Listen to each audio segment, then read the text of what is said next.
Perfecto. Pues muy buenas noches a todos. Bienvenidos a nuestra sesión de los lunes de nuestro Journal Club.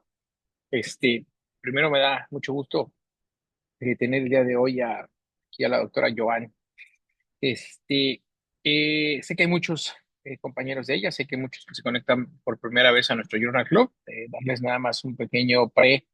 Este Journal surgió en pandemia, ya tenemos 5 años, vamos a cumplir 6 años y nos conectamos todos los lunes para hablar de cardiopatías congénitas. Por ahí les puse los datos previos a la presentación de Joan para quien esté interesado, siempre van a ser bienvenidos. Y bueno, sin dar ya muchas vueltas, quiero presentarles el día de hoy a la doctora Joan Stephanie Celis Jasso. Ella bueno, es pediatra, es médico intensivista y actualmente practica la medicina del enfermo pediátrico cardiovascular en estado crítico en la ciudad de Monterrey. Joan, primero agradecerte. La verdad es que desde hace mucho queríamos tenerte ya por aquí.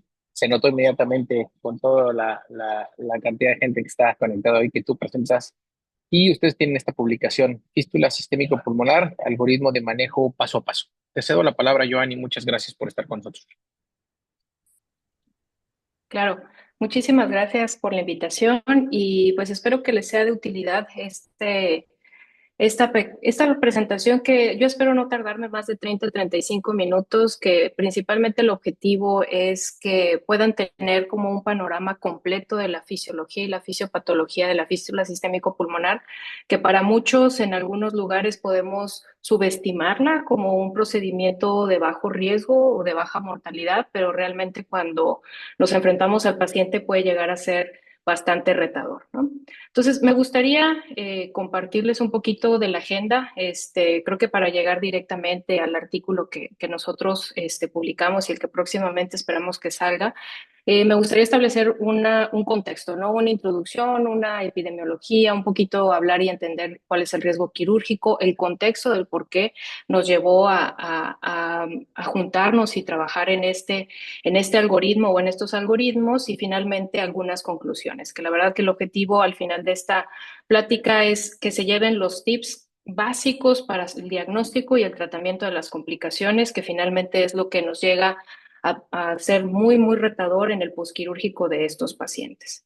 Entonces, primero, pues sabemos que pues, la evolución de las cardiopatías congénitas, las cirugías, pues ha ido en los últimos 20 años, ha avanzado muchísimo y ahora pues obviamente la reparación intracardíaca primaria es lo que en ocasiones nosotros aspiramos a hacer, ¿no? Ofrecerle una reparación al paciente, pero sabemos que hay ciertas cardiopatías en las cuales pues no se va a poder realizar este objetivo.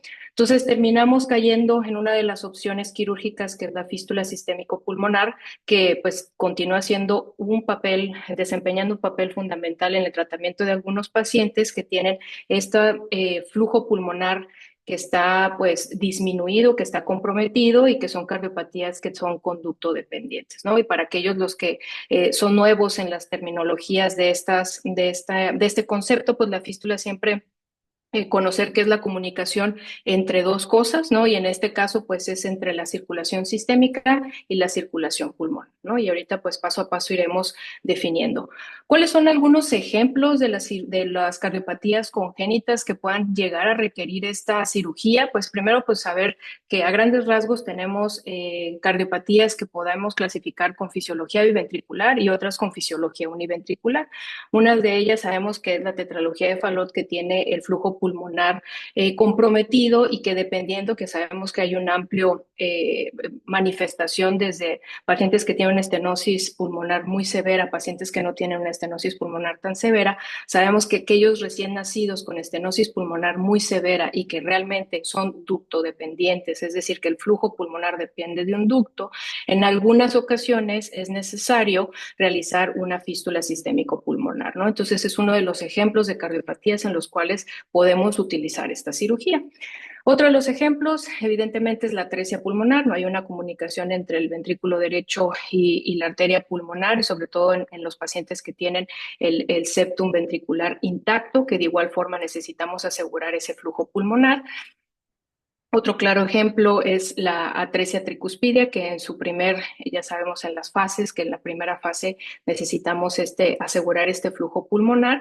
Y pues el clásico, el diagnóstico que sabemos que es el más complejo o algunos de los más complejos con los que nos enfrentamos, el síndrome de ventrículo izquierdo hipoplástico, que de igual forma, pues en la primera fase o estadio de las cirugías, pues requerimos una reparación muy compleja en donde también se requiere asegurar el flujo pulmonar a través de una fístula, ¿no? Entonces aquí tenemos algunos ejemplos en donde esta cirugía termina siendo la única opción para estos pacientes antes de pasar a cualquier otro tipo de procedimiento, ¿no? Ya sea correctivo o en la línea de la fisiología univentricular. Entonces, para conocer muy bien cuáles son los tipos de fístulas, me gustan mucho estas representaciones y siempre es importante tener la consideración ante qué tipo de fístula nos enfrentamos. Entonces sabemos que clásicamente la convencional pues es la forma original que conecta directamente la arteria subclavia con la arteria pulmonar sin un tubo protésico, ¿no? Actualmente sabemos que se usa cada vez menos por algunas complicaciones y sobre todo por las mejorías que se han demostrado en la modificada, que es la que tenemos del lado derecho, en donde la arteria subclavia se conecta a la arteria pulmonar usando un tubo protésico y este es el que generalmente ese es el procedimiento que se prefiere para aumentar ese flujo pulmonar en aquellos pacientes que tienen hipoxia. Otros de los tipos que se pueden llegar a utilizar es la fístula central, que este es así como en el dibujo, es una conexión entre la aorta y la arteria pulmonar central y normalmente pues es con un tubo protésico también, ¿no? Este es el menos preferido o es uno de los menos preferidos porque sabemos que hay una alta tasa de complicaciones como trombosis y distorsión vascular. Y también tenemos esta otra opción que, por ejemplo, particularmente en este tipo de imagen, pues es una conexión es un conducto que se establece entre el ventrículo derecho y la arteria pulmonar y que permite ese flujo directamente a los pulmones, que más adelante hablaremos de cuáles son las diferencias o las ventajas. También tradicionalmente o en la literatura podrán llegar a encontrar algunas otras comunicaciones, ¿no? Que también pues entran dentro del apartado de fístula, por esto que mencionábamos de comunicación entre los dos flujos o entre los dos sistemas vasculares, que es la fístula de Potts, que es una conexión también creada entre la arteria pulmonar en la rama izquierda y la aorta descendente. Y pues el objetivo, al menos en las últimas literatura que uno puede llegar a leer, se utiliza más como para una válvula de escape en aquellos pacientes que tienen hipertensión pulmonar severa y que también tenemos otra esta que se describe entre la aorta ascendente y la rama pulmonar derecha, ¿no? Entonces, todos estos son algunos de los ejemplos que tenemos de la fístula sistémico-pulmonar, pero también es importante conocer qué tan frecuente es que lo usamos, ¿no? Se conoce, hay mucha variabilidad entre la literatura, pero sabemos que al menos algunos pacientes, o sea, la incidencia de recién nacidos que van a tener una fisiología de ventrículo único oscila entre 3.1 y 4.9 por 10.000 nacidos vivos. Parecería que es poco, pero en aquellos que nos encontramos en centros de referencia, pues sabemos que es uno de los procedimientos que frecuentemente tenemos, ¿no? ¿Y cuál es el tema o por qué nos llevó o por qué estamos aquí y que nos llevó a esta plática? Es que de todos los artículos, ya sea que se lea literatura nacional, que hay poco, internacional, europea o de diferentes centros de alto o de bajo flujo, sabemos que este procedimiento en particular, los resultados en general en algunos centros son desfavorables. Se sigue considerándose un procedimiento de alto riesgo, sobre todo en torno al contexto de recién nacidos, y que podemos llegar a encontrar una mortalidad que oscila entre el 2.3, que no suena del todo mal, pero a veces podemos llegar a encontrar artículos en diferentes centros del mundo que puede llegar a subir hasta 16% la mortalidad. Entonces, específicamente, si nos damos a la tarea y para ver esta disparidad tan amplia, podemos ver en estos artículos del Circulation del 75, del 84, que ya son artículos viejos, estamos hablando de muchos años, en donde ya se reporta una mortalidad inicial, ¿no? Cuando se empieza a describir y estudiar esto del 16%, ¿no? Si nos vamos hacia la Asociación Japonesa, en este artículo del 2011, pues la disparidad porque ellos reportan 3.4. Pero, por ejemplo, ya en Australia tenemos una diferencia de 7.2 hasta 19% en algunos centros ahí mismo en Australia. Entonces, pues llama la atención que finalmente, pues sabemos que es un procedimiento que tiene muchos años que se hace, sabemos que es un procedimiento que sí o sí algunos pacientes, ya sea con fisiología biventricular o univentricular, lo van a necesitar, pero entonces, ¿por qué tenemos tanta disparidad entre la mortalidad, ¿no? Y aquí me entra, y quisiera conectarlo, con los diferentes riesgos quirúrgicos que nos sirven a nosotros, tanto a los cirujanos, sobre todo a los cirujanos, pero también a todo el resto del equipo, para clasificar la complejidad de las cirugías de estas cardiopatías congénitas en los niños menores de 18 años, ¿no? Y particularmente voy a hablar de tres riesgos quirúrgicos como para más o menos establecer en dónde estamos en cuanto a la complejidad, o sea, si realmente es algo que es complejo o realmente es algo que nosotros en algún momento, en algún punto del tratamiento del paciente no estamos haciendo bien. Entonces, específicamente en el riesgo de Aristóteles, pues es uno de los primeros, se creó en 1999. Originalmente nada más se centraba en el tipo de procedimiento para estratificar la complejidad y después se fue evolucionando un poquito a ser un poquito más complejo, más completo en el Comprehensive Aristotle Score, en donde ya se incorporan algunas características del paciente, ¿no? Y hay dos tipos de versiones, la básica y la completa, ¿no? Y específicamente, si queremos identificar la fístula sistémico-pulmonar, ellos de los 4 grados lo identifican en un nivel 2. Ahora, si nos vamos al siguiente estratificación de riesgo, el RAX, uno que muchos es común que lo vean ustedes en las notas de sesión médico-quirúrgica o que así lo refieran después de que los cirujanos sesionan y deciden el tipo de cirugía que se va a hacer, pues sabemos que esta estratificación se desarrolló en uno de los centros con más volumen, que es el Children's Hospital de Boston.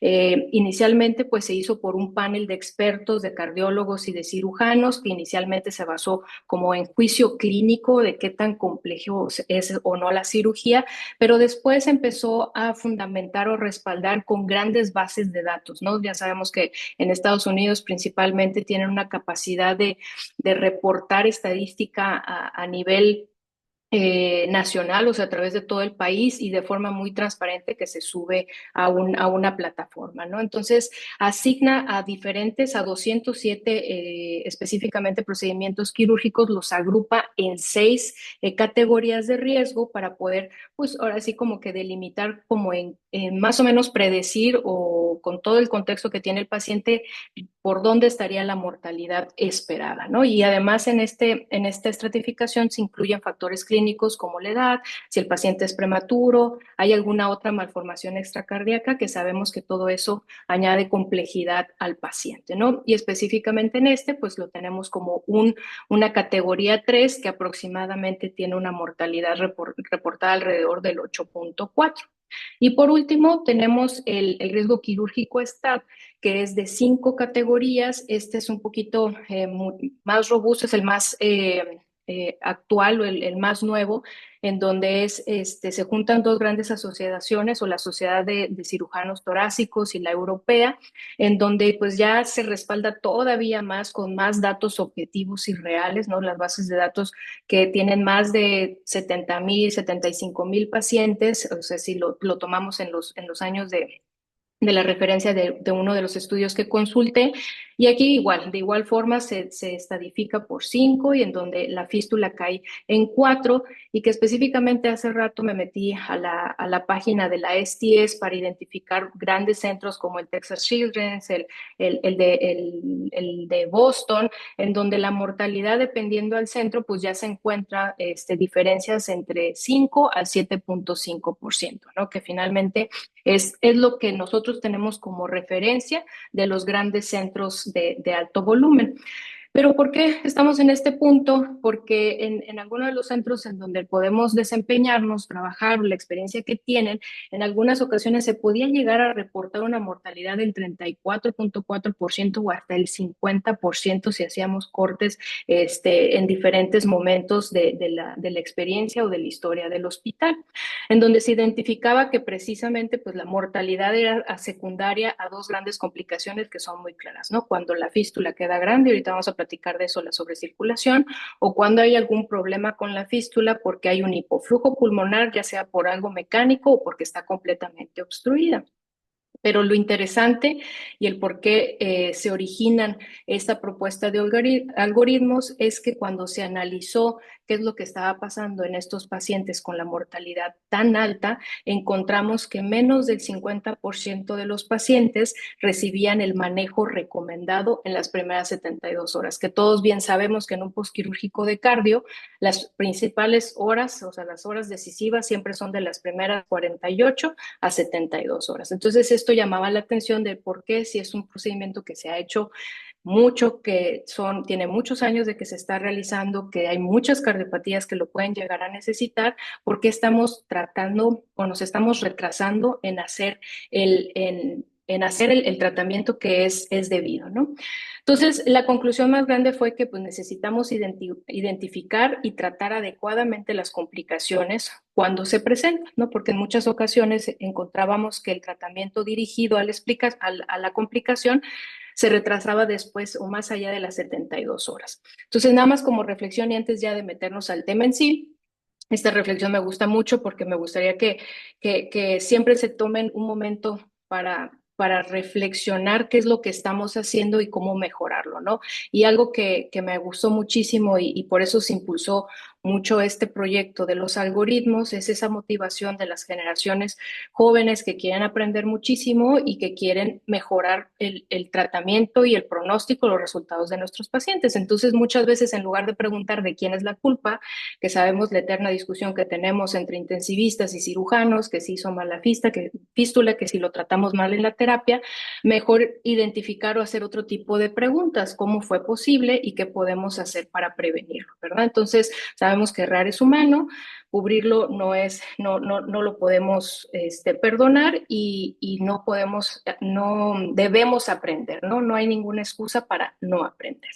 Entonces, con esto nos llevamos a qué podemos hacer para disminuir la mortalidad y no hay nada mejor que analizar en un paciente tan complejo como es el de cardiopatía congénita. No hay mejor forma de analizar las cosas que de forma multidisciplinaria, ¿no? Evitar los sesgos que uno tiene de formación y completarlos con las perspectivas de todas las especialidades. Entonces, literal, nos sentamos a ver cuál era el problema desde la perspectiva del intensivista, del cardiólogo y del cirujano, ¿no? Porque pues evidentemente nos comparábamos con lo que estaba reportado y nuestra mortalidad estaba al doble, al triple o hasta a veces hasta 4 veces más alta de lo que debería de ser, ¿no? Entonces, primer paso, lo que siempre hacemos los intensivistas y espero que en todos los especialistas, ¿no? Cardiólogos y cirujanos, de que, bueno, pues vámonos a lo básico, ¿no? Vámonos al libro que es el tratamiento que se debe de recomendar, ¿no? ¿Cuál es el tratamiento que tenemos que hacer para que estos pacientes no tengan un deterioro y finalmente tengan una defunción?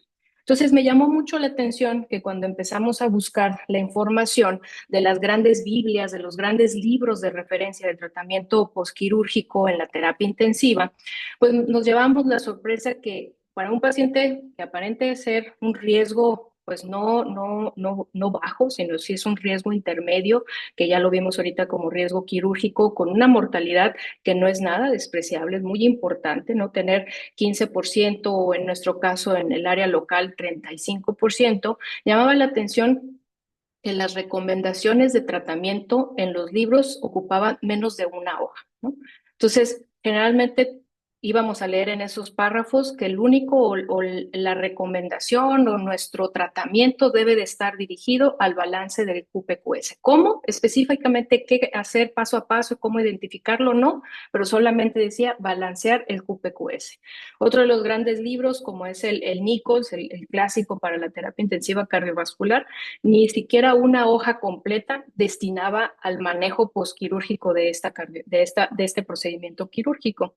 Y finalmente, para aquellos que no conozcan, les presento, hay una sociedad de terapia intensiva cardíaca que diseñó este libro, es un handbook, que es un libro increíble para el manejo del día al día de la terapia intensiva cardiovascular, en donde también veíamos que es un libro pequeñito, es menos de media carta, en donde también las lesiones, o sea, las complicaciones específicas para esta cirugía, este procedimiento, también lo trataban en una hoja y media, ¿no? Y estamos hablando que ya es de media carta, ¿no? Entonces eso me llamaba la atención porque aparentemente necesitaba ya uno tener un antecedente amplio de estudio, de comprensión de la fisiología, de las interacciones cardiopulmonares, de la hemodinamia y de los cambios de flujos y de presiones. O sea, todo ese antecedente ya lo debes de tener para que solamente sentarte y leer media hoja o una hoja fuese suficiente para tratar este tipo de pacientes que tenían una mortalidad o que tienen una mortalidad tan alta, ¿no?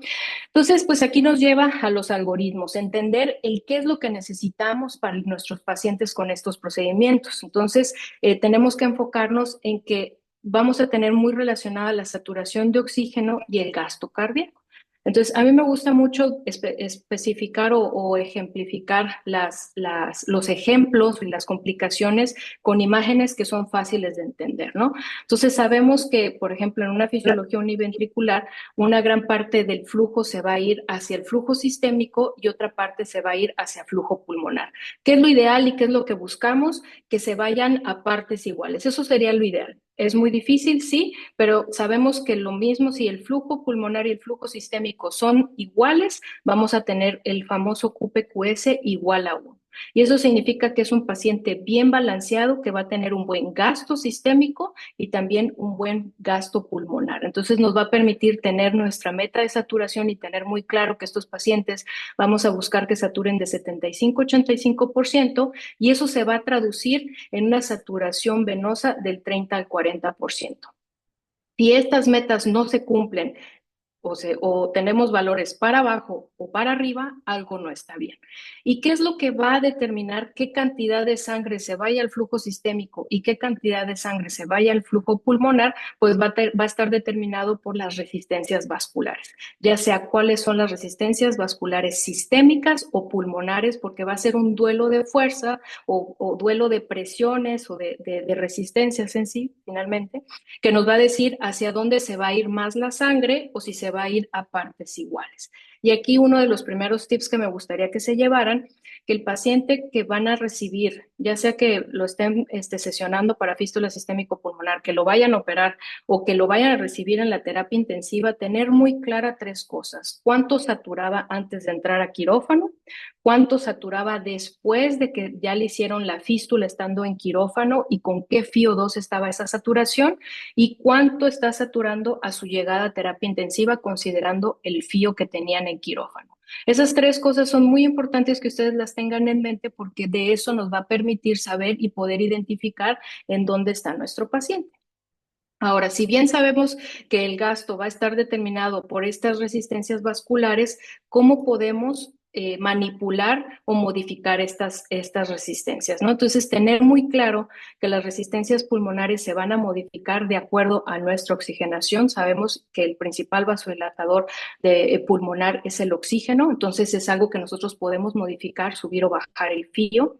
El equilibrio ácido-base tiene un impacto muy importante en las resistencias vasculares pulmonares. Sabemos que se mueven de acuerdo al pH. Un pH muy ácido nos va a hacer que se aumenten muchísimo las resistencias vasculares y eso lo podemos nosotros manipular de acuerdo a nuestras estrategias ventilatorias o si nosotros necesitamos apoyarnos de medicamentos como el bicarbonato, ¿verdad?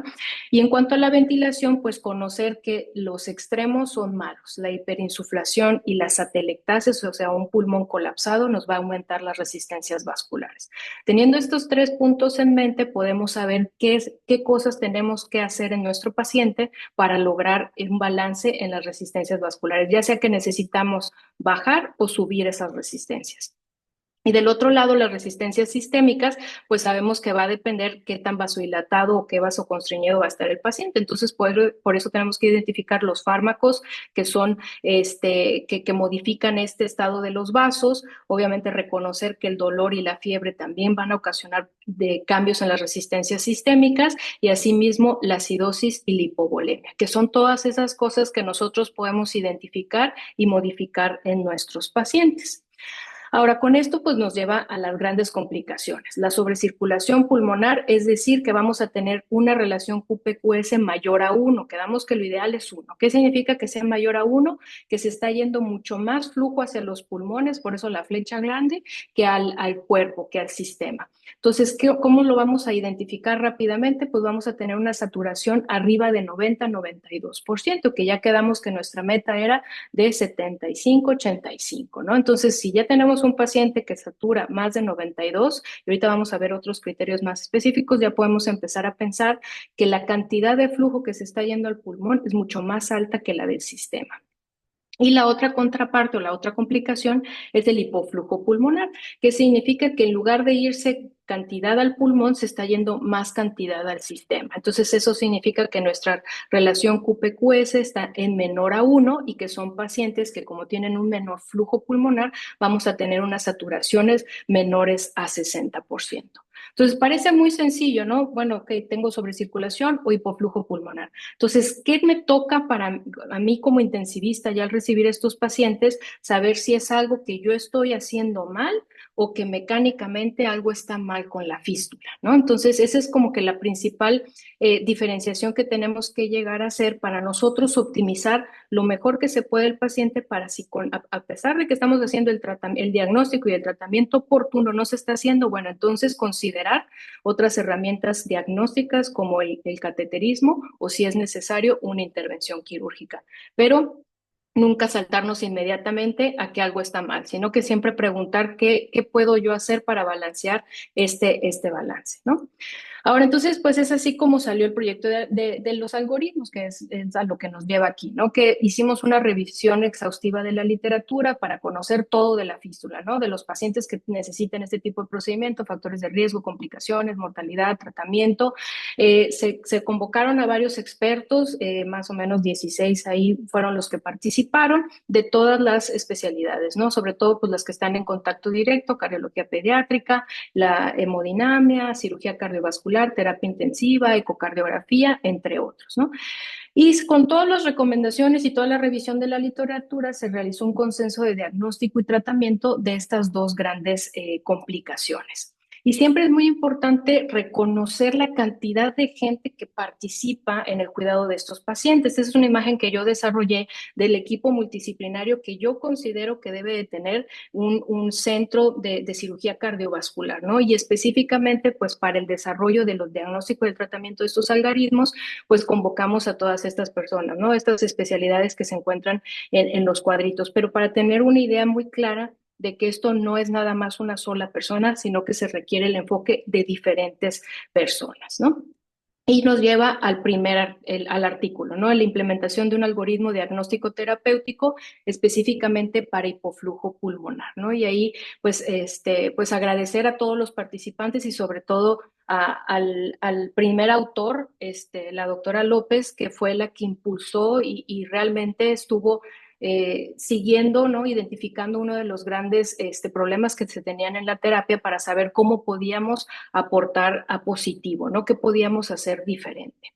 Entonces, en cuanto al hipoflujo pulmonar, lo primero que tenemos que hacer es el diagnóstico. Entonces, ya sabemos que es una relación menor a 1 y eso qué significa que seguramente las resistencias vasculares pulmonares están más altas y las resistencias sistémicas están más bajas. Eso hace que la sangre tienda a irse hacia el sistema, ¿no? Entonces se va a ir todo, es un paciente que tiene buenos pulsos, que aparentemente pues se puede llegar a ver, no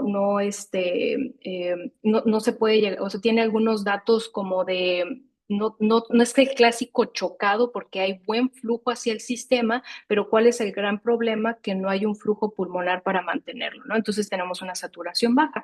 ¿Cuándo sospechar? Esto es clásico. Saturación menos de 70 con FIO igual o mayor a 60, es decir, que aún con FIOs altos no estamos subiendo la saturación. La radiografía clásica negra, que no vemos el flujo pulmonar, que es muy curioso que siempre la enfermera o el residente dice, es que es bien raro cada vez que pasamos volumen o subimos a las aminas, entre más presión tenga el paciente, satura mejor. Entonces, evidentemente esa relación significa que algo no anda bien y que realmente estamos ante un hipoflujo pulmonar. El clásico ausencia de soplo. Siempre ausculten a los pacientes a su llegada y todos los días en cada turno o cada cambio de turno, porque cambios mínimos pueden identificarse desde el soplo característico, ¿no? Y identificar sobre todo en aquellos pacientes que tienen alto riesgo de trombosis, que es la primera parte de una de las partes del algoritmo, que reconocer quiénes son los que tienen alto riesgo de trombosis, aquellos que tienen fístulas menores de 3.5, que cada vez son menos los que se utilizan, pero en ocasiones se necesitan para pacientes prematuros o de bajo peso, que no se les puede poner una fístula de 3.5, entonces se le pone una fístula de 3. Pacientes que llegan a tener antecedente de trombofilia o que ya se les trombosó una fístula previa o que tuvieron un stent en el conducto para asegurar ese flujo pulmonar y tuvieron esa trombosis, o que reportan en el eco a lo mejor que ven algo ahí de estenosis en la anastomosis de la fístula sistémico pulmonar, o aquellos pacientes que tienen hemoglobina mayor de 20, ¿no? Entonces, particularmente sabemos que debemos de estar preparados ante estos pacientes porque tenemos que ser más cuidadosos en cómo, pues, tratarlos y darles el seguimiento, ¿no? ¿Y qué es lo que se recomienda? Que cuando la sonda mediastinal tenga gasto seromático menor a 2 mililitros kilo hora, iniciar la anticoagulación, ¿no? Y por iniciar anticoagulación nos referimos a heparina no fraccionada e iniciar una infusión. En muchos centros está discutido y está controversial, pero nosotros era lo que proponemos en este algoritmo, iniciar heparina con dosis de 7.5 a 10 unidades por kilo hora, ¿no? Y ya conforme el paciente, si va bien, va evolucionando bien, empieza a tolerar la vía oral, podemos iniciar el antiagregante, la aspirina de 3 a 5 miligramos kilo dosis, ¿verdad? Y cuando no tenemos, o sea, evidentemente el paciente recién que está cursando sus primeras 8, 16 horas postquirúrgicas, probablemente todavía va a tener sangrados mayores al 2 mililitros kilo hora, que hay que seguir muy de cerca, porque pues, para saber si realmente hay algún tema que se tenga que abordar quirúrgicamente, pues ahí podemos esperar a que vaya disminuyendo la cantidad de hemorragia para iniciar la coagulación. Ojo, a veces llegamos a tener el intensivista, ¿no? Que llega a decir, ay, lo que está arriba hay que bajarlo y lo que está abajo hay que subirlo. ¿A qué me refiero? Que, por ejemplo, en el postquirúrgico de estos pacientes, aquellos pacientes que son de alto riesgo, que tuvieron que utilizar circulación extracorpórea para colocar la fístula, y que utilizaron bolos de heparina y que estuvo el paciente anticoagulado, generalmente estos pacientes es raro que se revierta la heparina al 100%, o si acaso que se revierta en todo caso, ¿no? Entonces el clásico paciente que está medio sangroncillo, que sale con tiempos de coagulación prolongados, y la primera reacción que queremos hacer es pasar plasma o es pasar o hacer algo porque están prolongados los tiempos. Ahí a lo mejor con este tipo de pacientes sí les pediría que pudieran tomar la pausa, ¿no? Y decir ante qué estoy. Si empiezo a pasar protrombóticos, eso me va a perjudicar o puedo llegar a trombosar la fístula. Es un paciente que tiene un sangrado que está poniendo en riesgo la hemodinamia o la vida. Entonces, hacerse varias preguntas para no solamente actuar en cuanto a si algo está elevado, está prolongado los tiempos, a lo mejor yo los tengo que corregir, porque finalmente pues sabemos que el balance de estos pacientes llega a ser muy delicado, ¿no? Y pues, ¿qué es lo que se recomienda? Mantener un TTP entre 50 y 60. Hay algunos centros en donde no miden los tiempos de coagulación. Nosotros sí lo sugerimos para poder titular la dosis, en donde pedimos que se cambie la dosis 50% para arriba o para abajo de acuerdo a los resultados, ¿no? Para llegar a esta meta de 50-60. Y evidentemente cuando tenemos tiempos prolongados, lo que decimos es disminuir la dosis mínima, no suspenderla, ¿verdad? Si no hay datos de hemorragia. Obviamente si tenemos caso de hemorragia que está sangrando por varios sitios de punción en el catéter, en control, ¿no? Y ya que tenga resolución de la hemorragia y a lo mejor un control que está fuera de metas, ahora sí podemos iniciar la infusión a dosis mínima. Esa es la recomendación que hacemos. Algunos centros utilizan otros tipos de anticoagulantes como la enoxaparina, pero finalmente esto es importante que lo discutan en equipo y que puedan llegar a un consenso en su centro, ¿no? Ahora, ¿qué es lo que pasa? Pues obviamente si tenemos el hipoflujo, ya tenemos el diagnóstico con los criterios que acabamos de mencionar. ¿Qué es lo que nos surge? Saber si no, sí o no está permeable la fístula. Si no está permeable, pues estamos ante una fístula trombosada, necesitamos la anticoagulación y tenemos que preguntarnos, ¿en nuestro centro hay disponibilidad de cateterismo? Sí, vámonos corriendo al cateterismo, porque lo que podemos hacer es un intervencionismo directamente en la fístula, y si no es posible, pues buscarle otras opciones, ¿no? Asegurar ese flujo pulmonar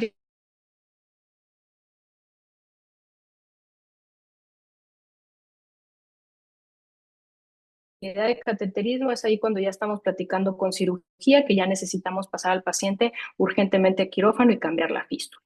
Ahora, ¿qué pasa en el paciente que tiene una fístula insuficiente? Hay que saber si la causa es mecánica o no es mecánica. Si es mecánica, hay ahí dudas en el eco, lo mejor es hacer un estudio de imagen, ¿no? La angiotomografía. Iniciar la nebulosa iniciado y monitorear. Hay una, si se confirma la obstrucción, pues ya sea que nos tengamos que ir a cateterismo o a cirugía, y si no hay obstrucción, seguramente hay algo en el balance QPQS que no lo estoy llevando bien, entonces nos vamos a ir al abordaje médico, que finalmente es cuando descartamos que la causa no es mecánica, ¿no? Y en el abordaje médico, pues lo podemos dividir en tres grandes pilares. Garantizar la adecuada volemia. Siempre los pacientes necesitan tener una adecuada volemia para que pueda estar permeable esa fístula. Evidentemente, tener en mente que hay que evitar la sobrecarga hídrica mayor al 5%, que sabemos que somos muy estrictos en los cardiópatas. Y titular bolos. Probablemente sí podemos llegar a hacer la prueba de 1 o 2 bolos, máximo 10 mililitros kilo, para saber si realmente es porque tenemos un paciente con hipovolemia. Y el segundo pilar y el más importante es optimizar el balance. ¿Qué necesitamos para que haya mayor flujo pulmonar? Necesitamos disminuir las resistencias vasculares pulmonares para que la sangre prefiera irse hacia el pulmón, y tenemos que aumentar las resistencias sistémicas para empujar esa sangre hacia el pulmón. ¿Cómo lo vamos a hacer? Pues en la vasculatura pulmonar ya dijimos, aumentar el oxígeno, el FiO2, para lograr saturaciones muy altas y tener ese efecto de vasodilatación. Evitar acidosis, y me voy aquí a la tablita, al esquema de este lado, en donde tenemos la clásica relación de una buena oxemia, un buen pH, un 7.4, no hay una elevación o un incremento porcentual de las resistencias vasculares pulmonares, pero si tenemos un pH bajo, 7.1, con una oxemia baja, podemos tener hasta 600 veces el incremento de las resistencias vasculares. Entonces, esto es específicamente lo que queremos evitar, que aún teniendo buen oxígeno, un mal pH, como quiera tenemos un aumento del 200% de las resistencias vasculares. Entonces, esto es muy importante porque tenemos que llevar a cabo una estrategia de exactamente qué es lo que necesita el paciente, y en la ventilación, que a lo mejor a veces subestimamos el poder que tiene la ventilación mecánica en estos pacientes. Entonces, ¿qué es lo que tenemos también que evitar? Hiperinsuflación pulmonar y mantener los PEPs alrededor de 5. ¿Por qué? Porque nos vamos a la clásica esquema de las interacciones cardiopulmonares, donde sabemos que la capacidad residual funcional es lo ideal, porque a los extremos, en el volumen residual o en la capacidad total pulmonar, en donde tenemos o el alveolo súper insuflado o que está en telectasia, las resistencias vasculares aumentan, ¿no? Entonces queremos evitar estos extremos y mantenernos en el medio, que todo esto para cada paciente es diferente, y por eso es lo bonito de la terapia intensiva, porque cada paciente va a necesitar lo particular para él, ¿no? A lo mejor para uno va a ser cierta cantidad o ciertos parámetros, para otro no le va a funcionar eso, y eso es lo dinámico de estar sentado ahí al lado del paciente viendo qué es lo que necesita, ¿no? En la estrategia para aumentar la resistencia vascular sistémica es muy importante que identifiquemos si la presión sistólica es menor al percentil 5 para la edad, o la presión arterial sistólica está menor a 75. Ahí es donde tenemos que empezar a utilizar vasopresores. ¿Y qué vasopresores? El de primera elección, vasopresina, porque sabemos que ese es el que tiene es el único, el que tiene los receptores periféricos, y para evitar algún cambio en la vasculatura pulmonar. Y evidentemente aquí evitar vasodilatadores sistémicos, que es una de las principales cosas que a veces no cuadra en los manejos que podemos llegar a analizar de los pacientes que se complicaron, porque aquí es donde nosotros apagamos la milrinona, o sugerimos apagar la milrinona, porque lo consideramos un vasodilatador sistémico muy importante, sobre todo en el contexto del recién nacido. Entonces, ojo, para el paciente con hipoflujo pulmonar no podemos tener adrenalina o vasopresina para aumentar resistencias vasculares pulmonares, y además milrinona. Aquí la sugerencia siempre es suspender ese vasodilatador sistémico y aumentar las resistencias vasculares sistémicas. Y si todo esto lo estás haciendo a la perfección, ya tienes las metas, ya estás con tu percentil ahí al 100%, viendo ahí cómo está tu presión sistólica y todo, y aún así no funciona, ahí sí o sí nos tenemos que ir a cateterismo porque algo no anda bien, ¿no? Ya no solamente es algo del manejo médico, sino que puede haber algo mecánico que no estamos viendo. Y la monitorización, evidentemente, son pacientes críticos que vamos a necesitar estar evaluando continuamente cada 4, cada 6 horas, y nuestro objetivo siempre va a ser mantener la saturación arriba del 75%. Y ahora vámonos a sobre circulación pulmonar, que este es uno de los primeros borradores próximamente, porque todavía estamos trabajando en para su próxima publicación, ¿no? Entonces, con la sobrecirculación pulmonar vamos con lo mismo. ¿Cuándo sospechar? Estamos hablando que la sangre se va más hacia el pulmón que hacia el sistema, que hacia el cuerpo. Eso significa que las resistencias vasculares sistémicas están altas y las pulmonares están bajas. Entonces, se empuja esa sangre hacia el pulmón. Tenemos pacientes saturando arriba del 90%. Nuestra relación QPQS es mayor del 1.5. Entonces, cuando tenemos presión de pulso amplia, cuando tenemos una saturación arriba del 90% con FIOs menores o igual a 45%, cuando la presión diastólica se encuentra menor o igual al 35% de la sistólica. ¿Esto qué significa? Que si tenemos sistólica de 100, la diastólica, si la tenemos en 35 o menos, eso ya nos habla de un criterio para sospechar sobre circulación. Cuando tenemos datos claros de hipoperfusión, evidentemente pues es el paciente con extremidades frías, marmorio, el llenado prolongado, que no orina, el lactato está aumentando, y cuando vemos una radiografía completamente blanca, ¿no? que está congestiva. Entonces aquí lo primero que tenemos que hacer es identificar factores que incrementen ese flujo pulmonar, porque a lo mejor no solamente es la fístula, hay alguna otra estructura que no estamos identificando que aumente el flujo pulmonar. Entonces pueden ser colaterales no identificadas, que haya un flujo anterógrado a través del infundíbulo, o sea, ventrículo derecho, a través de la pulmonar, que haya un conducto que a lo mejor no habíamos visto, que se estaba cerrando y que se abrió, o que simplemente el tamaño de la fístula, pues es grande, ¿no? Entonces, ¿qué es lo primero que tenemos que hacer? Pues el diagnóstico. Con la radiografía de tórax podemos llegar a identificar flujos preferenciales o segmentarios. Pues cuando tenemos ese tipo de flujos preferenciales, pensar en que tenemos alguna estenosis de las ramas, y eso pues se tiene que evaluar sí o sí por cateterismo, o pues si tenemos el flujo pulmonar aumentado en la radiografía, que se ven el clásico así blanca, los dos pulmones, pues necesitamos evaluar y tener esta evaluación por el ecocardiograma, que nos va a permitir, si es posible, identificar estas estructuras que incrementan el flujo pulmonar, y es ahí donde nos tenemos que hacer la pregunta con el equipo multidisciplinario. ¿Esto se puede cerrar por intervencionismo o necesitamos ir a quirófano? ¿No? Y el flujo excesivo es bien complejo, porque en muchas ocasiones vamos a estar en esta conversación, esta disyuntiva, si se necesita hacer manejo médico hasta adaptar, que generalmente es la posición del cirujano. No, se va a aguantar, se va a adaptar, dale tiempo, versus sabes que esto es insostenible, ya hicimos todo el manejo médico máximo y aún así el paciente se está deteriorando. Entonces ahí es cuando ya saltamos al cambio quirúrgico, ¿no? Y que en algunos lugares no que tenga yo experiencia directa con algún cirujano que lo haga, pero que sí hemos leído en la literatura, que llegan incluso a cerclar la fístula, ¿no? Entonces, híjole, está complejo, ahí dependerá mucho de la experiencia que tienen del centro y de los consensos que tienen como equipo, pero vamos, siempre está esa discusión de que ya tenías el manejo médico óptimo, ¿qué vamos a hacer, no?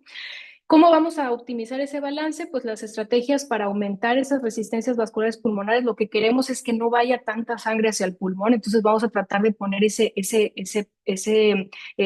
barrera con las resistencias vasculares pulmonares un poquito más elevadas, pues que generalmente la estrategia es disminuir el FIO2 abajo del 45% o de acuerdo a la tolerancia. Y algo bien importante es que incluso durante la aspiración, ¿no? ¿Cuántas veces vemos que cuando se va a aspirar a un paciente se le sube el FIO2 al 100%, o conectamos una bolsa autoinflable al 100% del oxígeno, ¿no? Entonces aquí incluso la recomendación es con aire a 21%.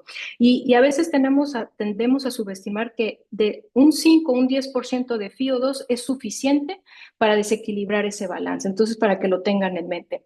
Evitar alcalosis o hiperventilación, obviamente la meta de mantener un pH normal 7.35, 7.40, si andamos en 7.50, 7.55 porque nos emocionamos y pasamos bolos de bicarbonato, pues evidentemente eso hay que evitarlo o evitar hiperventilar al paciente porque necesitamos estar en estas metas, necesitamos que las resistencias vasculares no estén abatidas, las pulmonares, mantener la presión en la ventilación mecánica del PEP entre 6 y 8 si la congestión es importante, o incluso hay pacientes que necesitan hasta 10 y nos recordamos en la gráfica que entre más hiperinsuflado vamos a tener mayor resistencias vasculares pulmonares, ¿no? Que eso es lo que queremos en este paciente, que no se vaya toda la sangre al pulmón. ¿Y qué es lo que tenemos que hacer? Si no se va a ir la sangre al pulmón, ¿hacia dónde tenemos que hacer que se vaya la sangre? Hacia el sistema. Entonces, la única forma de hacer eso es disminuyendo las resistencias vasculares sistémicas. Entonces, si nuestra presión sistólica es mayor de 75, nuestra diastólica es mayor de 30, o la diastólica es igual o mayor al 35% de la sistólica, tenemos que apagar todos los vasoconstrictores. Y aquí entra nuevamente la recomendación, es importante que si estamos ante este tipo de pacientes, apagar todos esos medicamentos que nos hacen cierta vasoconstricción e iniciar vasodilatadores si no lo tenemos. Y si sí tenemos vasodilatadores, aumentar la dosis. Y aquí es donde se recomienda la milrinona de 0.3 hasta 1 microgramo kilo minuto como vasodilatador sistémico. Y si no es suficiente, ahí habría que valorar si necesitamos otro vasodilatador arterial. Generalmente con la milrinona es más que suficiente para balancear el QPQS si todas las demás estrategias se están cumpliendo, y ya que el paciente tolera la vía oral, podemos iniciar el captopril o el enalapril. Y obviamente, como también estamos hablando de un paciente crítico, pues este paciente se tiene que vigilar los datos de bajo gasto. Simplemente que un paciente deje de orinar al ritmo que estaba orinando, que empiece con oliguria o anuria, significa que algo está desbalanceado, ¿no? Entonces, el llenado capilar, el gasto urinario, el lactato o incluso elevación del ST, porque estamos hablando del robo en diástole, ¿no? Que finalmente sabemos que la perfusión coronaria sucede en diástole. Como estos pacientes tienen ese robo diastólico, es importante ser muy cautos cuando iniciar la alimentación enteral, porque lo menos que queremos de hacer es aventar comida a un intestino que no está bien perfundido, ¿no? Entonces, esto puede llegar a ser muy catastrófico en pacientes recién nacidos que pueden llegar a ser enterocolitis necrotizante, y la gasometría de cada 4 a 6 horas, que eso nos permite ver exactamente cómo va el paciente. Y bueno, ya con estos algoritmos, pues realmente funcionaron o no funcionaron. En este estudio multicéntrico, pues se hizo la comparación entre los pacientes que siguieron un algoritmo y los que se siguió su tratamiento usual. Entonces sí se vio una disminución en las probabilidades de desaturación posquirúrgica, o sea, es decir, saturar menos de 75%, menos riesgo de trombosis, menos riesgo de cirugía posquirúrgica de urgencia y menos de función, que finalmente por esto surgió toda esta idea, ¿no? Entonces, particularmente en el algoritmo de hipoflujo, estos fueron los resultados porque fue muy estandarizado cuándo se diagnosticaba el paciente y los pasos a seguir, ¿no? Y en el caso de sobrecirculación, lo que sí impactó fue el cateterismo posquirúrgico, fue mucho menor en el grupo del algoritmo. Los días de ventilación mecánica también fueron mucho menores en el algoritmo, podemos hablar de 7 versus 17 días, y días de estancia en terapia intensiva de igual forma, pues casi 3 veces, ¿no? Impactó muchísimo la estancia. ¿Dónde no encontramos diferencias? En la defunción, en lesión renal aguda, en enterocolitis necrotizante, en choque, ¿no? En general. Entonces, esta parte pues también nos ayudó un poquito a identificar realmente si en nuestra población en particular, ¿verdad? Esta mortalidad estaba asociada a esto, ¿no? Pero al menos sí pudimos impactar en los días de ventilación mecánica y días de estancia en terapia, que finalmente pues tiene sus otras comorbilidades con las que lo acompaña una larga estancia. Y ya nada más para terminar, me gustaría compartirles otros 4 artículos, en donde, por ejemplo, en este particular ya es viejito, es del 2018, en donde se comparan eventos adversos mayores que les llaman entre una fístula obstruida, o sea, o hipoflujo pulmonar contra sobrecirculación, ¿no? Entonces fueron 201 niños en donde vieron que el 18% de los eventos adversos mayores eran más frecuentes en aquellos pacientes con sobrecirculación. ¿no? Y algo que podríamos tomar de reflexión es que cuando una fístula está tapada es muy claro lo que hay que hacer, ¿no? Es muy directo, te vas corriendo a hemodinamia o a cirugía. Y en sobrecirculación tiende a ser un poquito más difícil porque es prácticamente esa adaptación y ese manejo, eso fino del manejo médico para lograr balancear el QPQS. Y los resultados clínicos sí mencionaban que la sobrecirculación es mucho más peligrosa porque pues, se asoció el 88% al paro cardíaco, el 59% a la necesidad de ECMO y el 18% de mortalidad hospitalaria. Esto en particularmente en este estudio que se llevó a cabo. Ahora, ¿cómo sabemos? Si sabemos que la sobrecirculación es peligrosa, bueno, ¿cómo lo podemos identificar además del diagnóstico y del algoritmo de manejo? Algo que nos ayudó muchísimo y que ahí promocionábamos con los residentes de cardiología y los que estaban haciendo eco, encontramos este artículo para determinar una medición ecocardiográfica para saber o indicar si realmente el robo diastólico era importante, ¿no? Entonces estábamos hablando entre saber que siempre va a haber un robo diastólico por la naturaleza de la fístula, lo mecánico, pero cuando ese robo diastólico realmente era significativo. Entonces, el objetivo de este estudio era determinar el flujo retrógrado diastólico en la aorta descendente para identificar pues, el volumen del flujo de la fístula y saber si iban a haber estos eventos adversos postoperatorios, ¿no? Entonces, ya en la relación y se los recomiendo que se los compartan a sus cardiólogos o a su ecocardiografista, porque esto nos ayudaba muchísimo cuando me decían, sí, doctora, tiene punto 8. Entonces yo ya sé que si en este flujo retrógrado me decía era igual o mayor a punto 8, eran aquellos pacientes que claramente en este estudio desarrollaron insuficiencia cardíaca aguda, choque cardiogénico, incluso lo mencionaban como paro cardíaco súbito, ¿no? Y que requirieron intervención quirúrgica urgente. Entonces, también ayuda mucho a medir qué tan balanceado estás. Entonces, por ejemplo, si podíamos llegar a tener un paciente que tenía igual o mayor a punto 8, utilizábamos las estrategias del manejo médico y bajaba. Entonces, eso significaba que podíamos balancear un poco y ya no había tanto ese robo. Entonces, este artículo se los recomiendo y es algo que tratamos de medir en los pacientes para tener una guía objetiva o medible de lo que estamos haciendo realmente o si no estamos logrando ese balance y poder llevar la conversación de, a pesar del manejo óptimo del balance, necesitamos a lo mejor hacer otra cosa.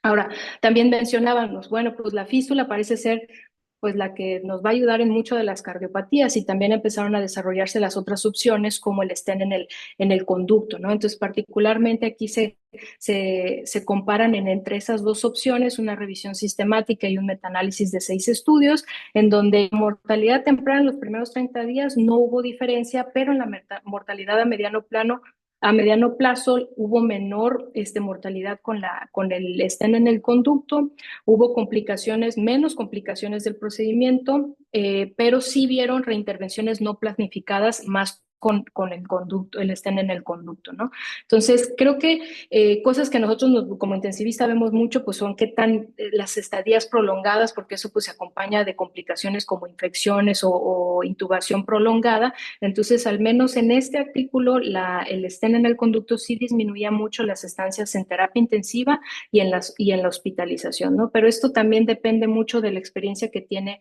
el centro y los consensos que llevan propiamente. Otro también de las preguntas que llegan a ver, ya como último, es de los tipos de fístulas, ¿no? Que sabemos que si hacemos la modificada o el sano, particularmente en aquellos centros que tienen, que operan pacientes de ventrículo izquierdo hipoplásico que le van a hacer el Norwood, que también esa es una pues, de las preguntas que tienen y que es muy controversial entre centros, en donde se menciona que el sano pues llega a tener menor mortalidad en los primeros 2 años, menor tasa de complicaciones globales, a lo mejor es el preferido para reducir estas complicaciones y mortalidad temprana, porque mencionan quienes están a favor de esta fístula, que el flujo sanguíneo pulmonar es un poquito más balanceado y menos dependiente de la presión arterial sistémica, ¿no? Que ahorita veíamos cómo jugar o cómo manipular esas resistencias vasculares sistémicas.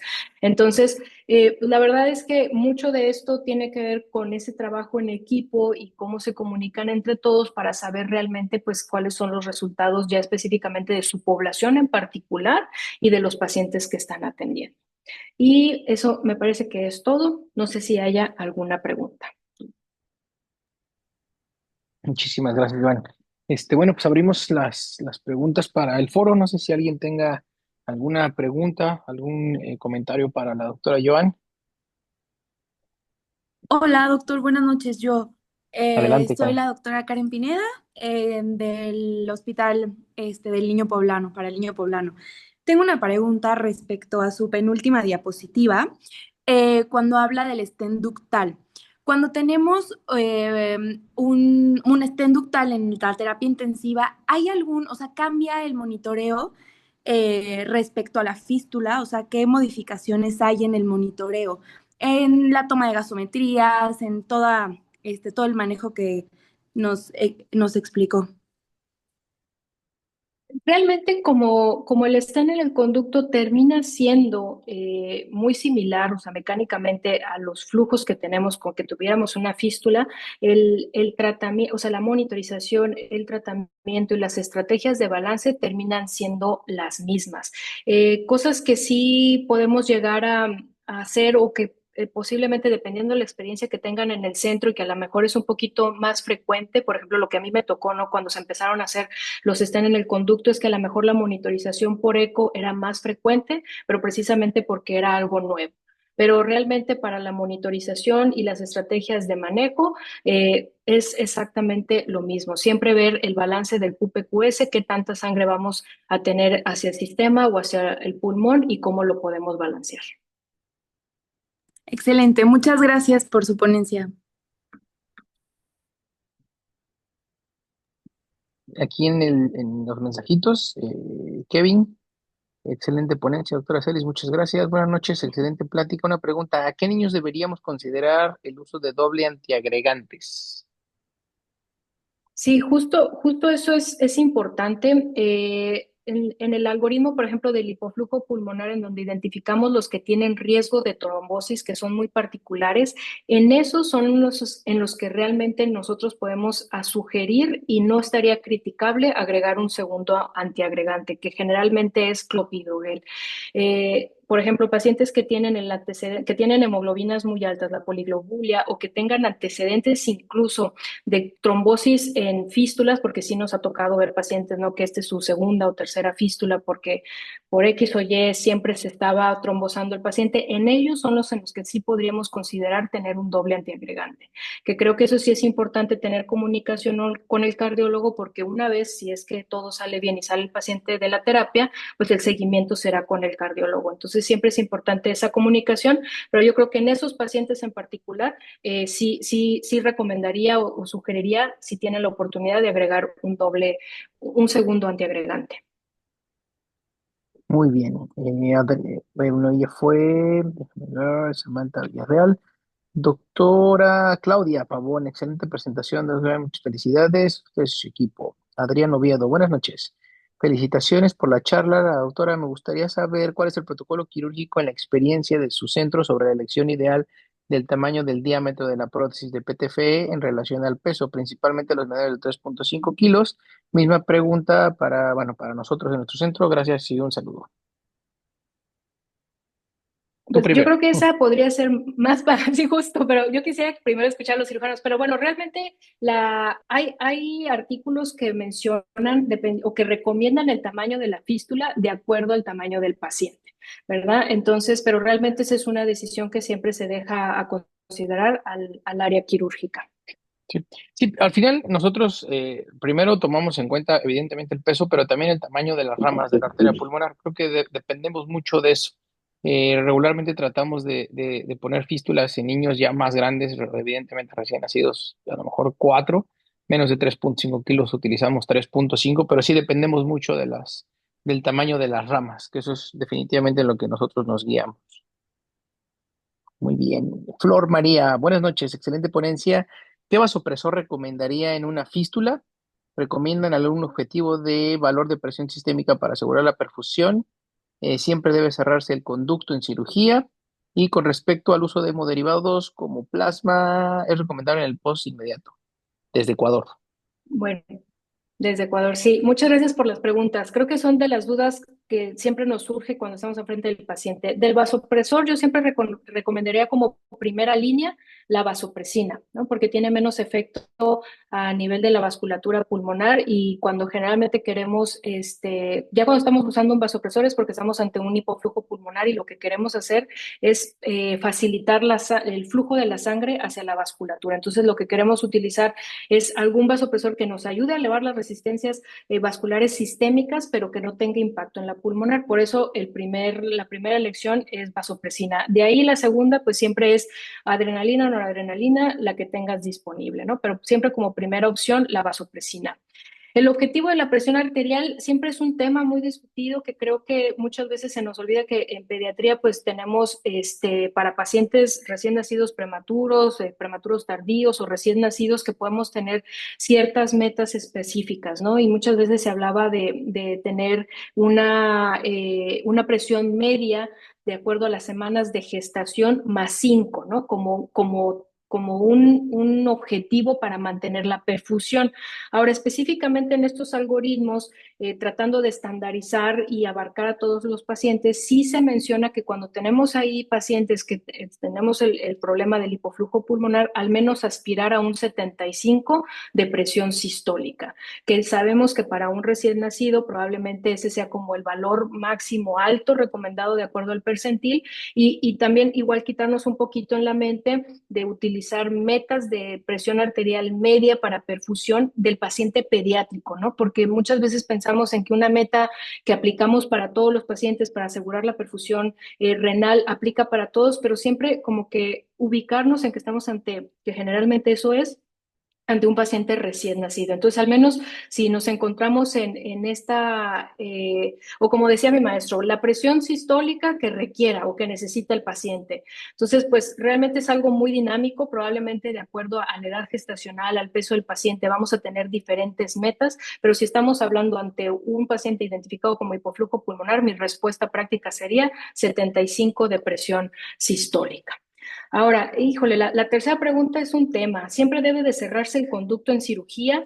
La verdad es que por eso siempre es bien importante las sesiones médico-quirúrgicas y conocer bien a los pacientes desde antes y discutirlos con todos los integrantes del equipo, porque sabemos que si hacemos una fístula y se queda un conducto, eventualmente eso nos va a traer sobrecirculación pulmonar que a la larga a corto plazo, a lo mejor a unos días postquirúrgicos, se va a necesitar hacer el cierre.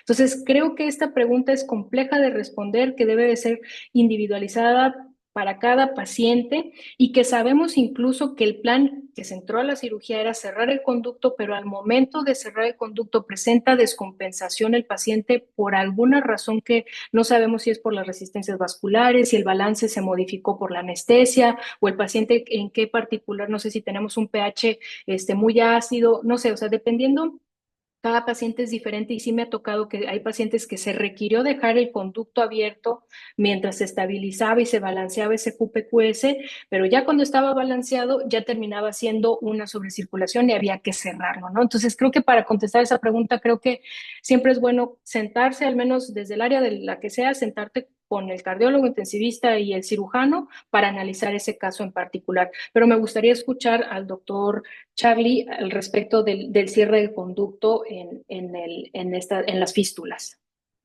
Gracias, John. Sí, pues la verdad es que nosotros, como bien lo dices, habrá que discutir bien el caso. Difícilmente de primera intención lo cerramos. Digo, a ver, también es real que cada vez hacemos menos fístulas porque ahora ya los stents en el conducto han ganado un terreno más importante y planteamos un montón de situaciones en la mesa, ¿no? El crecimiento de ramas o la misma deformidad en el caso de cirugía, etcétera.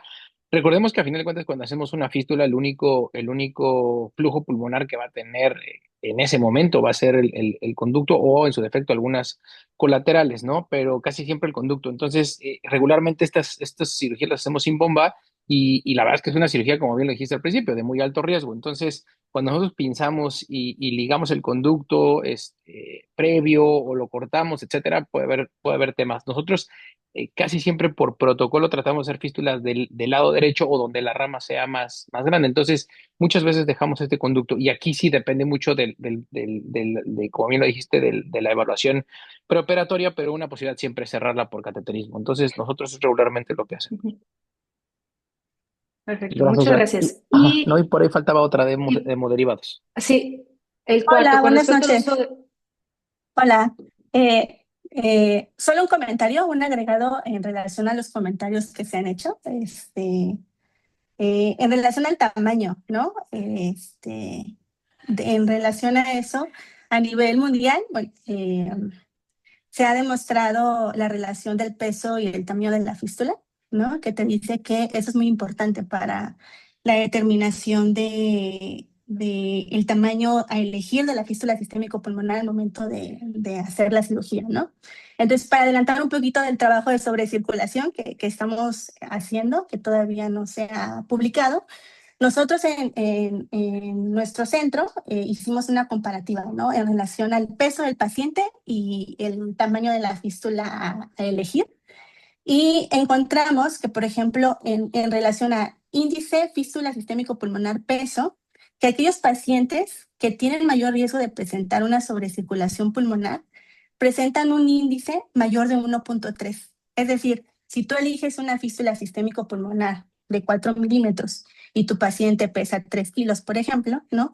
Y si el índice te sale en más de 1.3, entonces existe una alta probabilidad de que ese paciente te curse con sobrecirculación pulmonar en el posquirúrgico inmediato.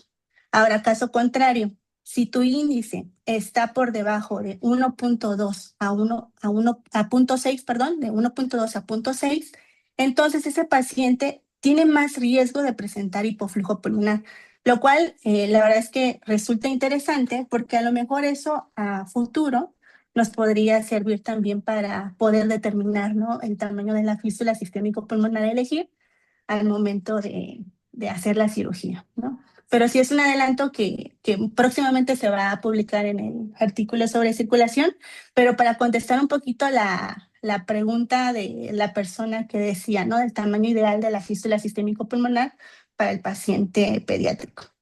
Y también en relación a lo del antiagregante que comentaba la doctora Joan, se sugiere que al momento de que disminuyan los gastos de la sonda mediastinal, cuando el gasto sea menor de 2 mililitros por kilo, pues se inicia la anticoagulación, ¿no? Para proteger también a la fístula. Posterior a eso, cuando el paciente inicie ya la alimentación enteral, se sugiere agregar el antiagregante, pero tengan mucho cuidado nada más en el momento de agregar el antiagregante, porque en algunas ocasiones pasa que agregamos el antiagregante antes de retirar los drenajes. Entonces, si los agregamos o le colocamos al paciente el antiagregante antes, existe el riesgo que al momento de retirar el drenaje tenga mayor riesgo de sangrado. Entonces, la recomendación es posterior al retiro del drenaje, poner el antiagregante. Nada más, ¿no? Muchas Perfecto, muchas gracias. gracias, Amanda. Sí.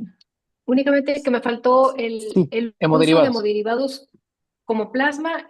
Ahí sí es importante valorar en qué nos encontramos. Si es el contexto de un paciente que lo único anormal que tiene son tiempos prolongados, creo que podemos esperarnos y no corregirlo. Sí hemos visto, bueno, al menos en el estudio, en el análisis de los pacientes que vimos que se trombosaron, en muchas ocasiones como que se tenía pues el protocolo de manejo del centro de que tiempos prolongados, pues hay que corregirlos. Pero creo que particularmente en estos pacientes, si no tenemos un sangrado, que tenemos, o sea, datos de hemorragia, que no es nada más de la sonda mediastinal, sino que realmente el paciente está sangrando por tubo, por los sitios de punción, ahí probablemente sí podríamos tener la consideración de que está poniendo en riesgo la hemodinamia, está hipotenso el paciente, o sea, muy seguramente no sabemos si tenemos que o no pasarlo a una reexploración, o realmente la pérdida ha sido muy continua, que no compromete la hemodinamia, pero sí está requiriendo o que está bajando mucho la hemoglobina, es ahí donde podríamos considerarlo. Pero creo que como un estándar de manejo de que tiempos prolongados sin ninguna sintomatología o sin ninguna repercusión, corregirlos, es ahí donde yo pondría la pausa y mejor reflexionar el escenario. Ese en particular del punto 4. De acuerdo, muchas gracias. Hay más preguntas aquí. Bueno, la doctora María Esther Santillán te felicita por tu sesión. Emilio, de la raza, en el contexto de una fístula hiperfuncionante y paciente en choque entre milional levo, ¿alguna superior a otra?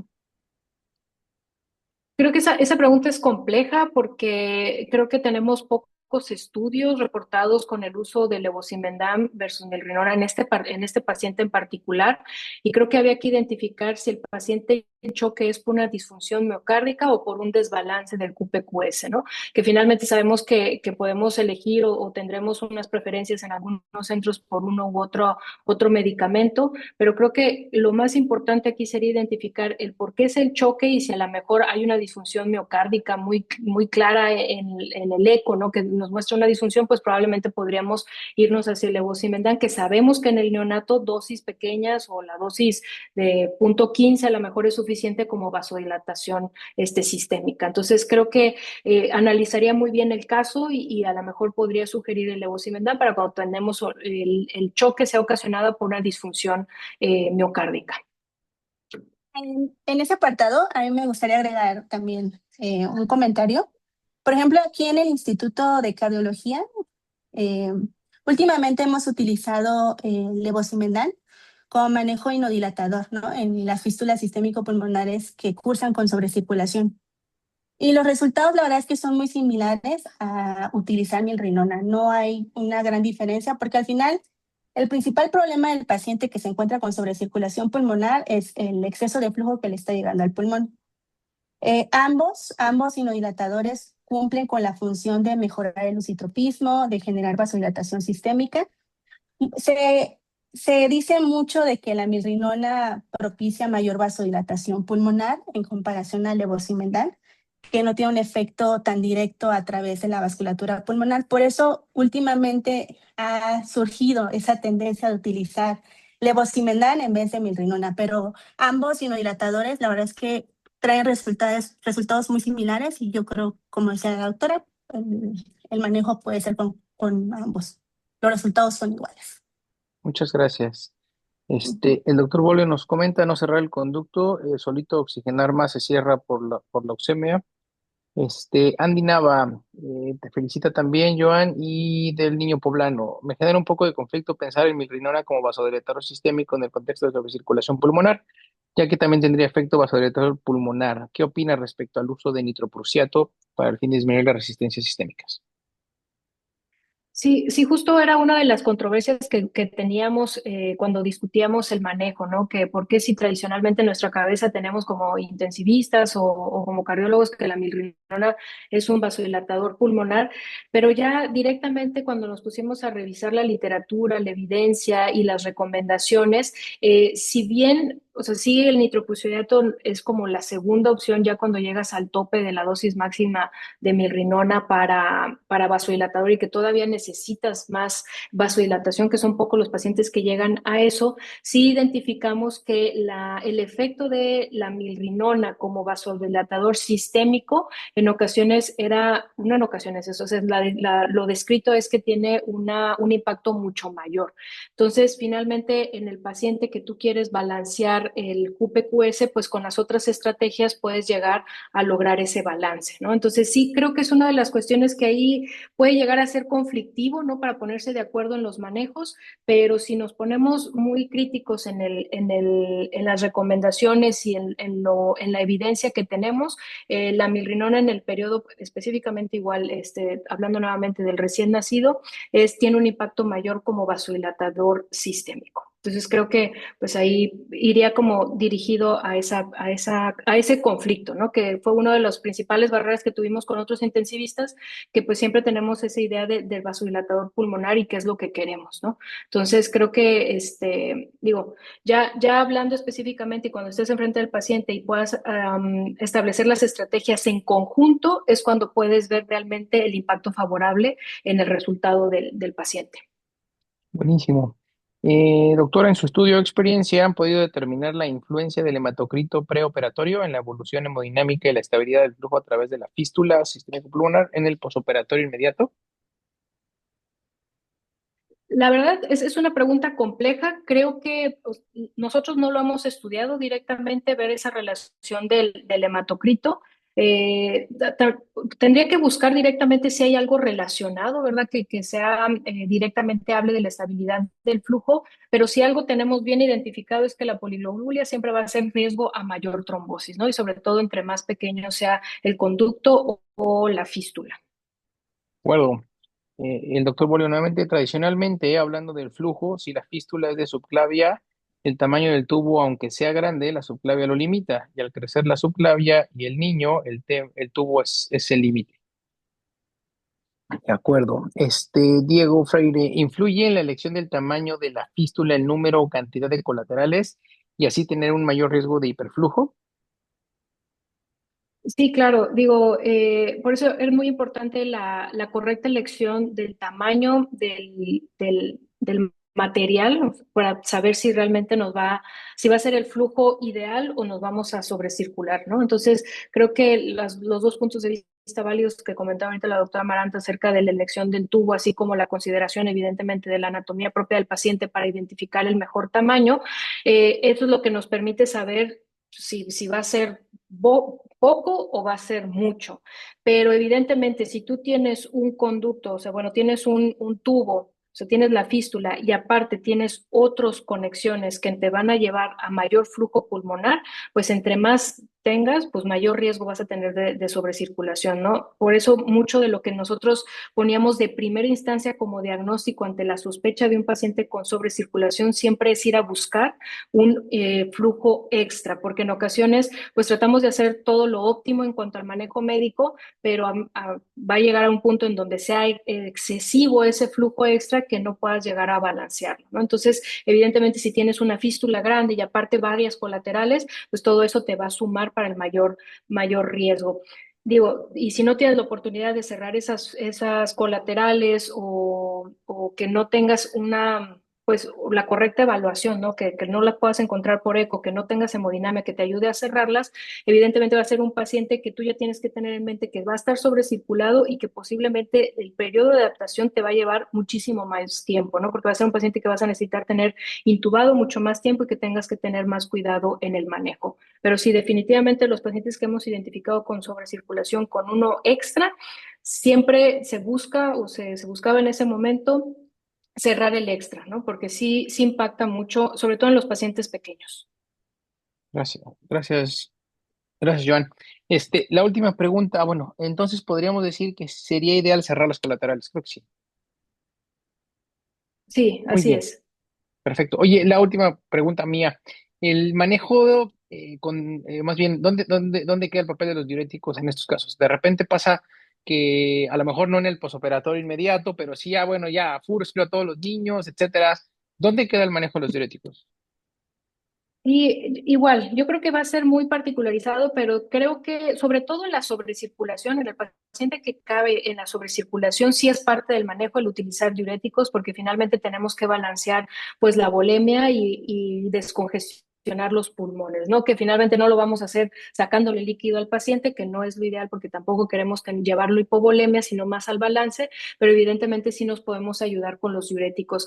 Un error que luego hacemos, y me incluyo, es pensar que todo el paciente que es postquirúrgico de cardio va a necesitar diuréticos, ¿no? Entonces creo que sí es importante mantener y es parte de lo bonito de la terapia de dar el seguimiento hora con hora, turno con turno a los pacientes con los balances parciales, porque evidentemente lo que vamos a buscar con estos pacientes es eubolemia, ¿no? Entonces mantener balances neutros o ligeramente, si queremos, negativos positivos, o sea, no queremos irnos a los extremos. Entonces, creo que el uso del diurético con juicio sería cuando tienes un paciente que pues con los medicamentos, antibióticos, alimentación, a la mejor nutrición parenteral, te estás tendiendo a ir a la sobrecarga o te estás tendiendo a ir a balances positivos porque no quieres llegar a la sobrecarga, a lo mejor ahí el uso juicioso de diuréticos es donde está indicado, ¿no? Para mantener la neutralidad. Pero creo que sí, en un paciente claramente sobrecirculado con una congestión pulmonar muy importante, creo que sí es importante el uso de diuréticos para evitar la sobrecarga hídrica. Muy bien, Joan, muchas gracias. Pues no sé si tengamos alguna otra pregunta para la doctora. Bueno, en lo que si alguien más se decide, digo, agradecerte de verdad, primero estar aquí con nosotros. definitivamente este tipo de algoritmos nos hacen falta, estos protocolos nos hacen falta escribirlos, evidentemente, y sé de esta labor que están haciendo ustedes, que estás haciendo tú, y bueno, ojalá que vengan más de estos algoritmos y evidentemente tenerte para el próximo año aquí con nosotros en nuestro Journal Club, que ya seas parte de esto. Y nuevamente agradecerles a Claro que todos sí. el estar aquí y quien esté interesado por ahí les dejé mi número de WhatsApp, me pueden escribir y los agregamos al chat oficial. Y bueno, Joan, algo con lo que quieras terminar tu charla de hoy. No, pues nada más la reflexión de siempre detenernos a reflexionar ante qué paciente estamos y no tener miedo de preguntar qué podemos hacer mejor. Yo creo que eso sería como que lo ideal porque siempre nos vamos a tener pacientes retadores, difíciles, que a lo mejor necesitamos una visión fresca, pero no tener miedo de tomar una pausa, pedir ayuda y pues aquí están estos algoritmos para que los ayuden en su día a día. Buenísimo. Bueno, pues te agradezco mucho y nos vemos en la siguiente sesión. Ya es la última del año, por cierto. Que tengan buenas noches a todos y gracias. Gracias, Joan. Hasta luego, bye.